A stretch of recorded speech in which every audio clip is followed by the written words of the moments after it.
Happy Tulip Tuesday. This is the day we share timely tips for the tulip bunch. Today, talking about umbrella fern. Such a wonderful foliage.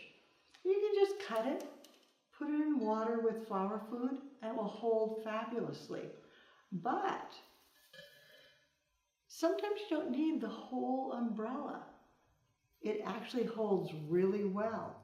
If you just take a section off, give it a cut, and then place it into your arrangement.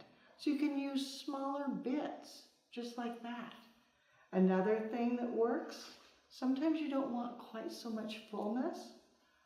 Pull off some of the back. Give it a little bit of gracefulness. You can see if I pull this out, separating, all of a sudden, you've got a whole different design that you can work with that gives you that movement.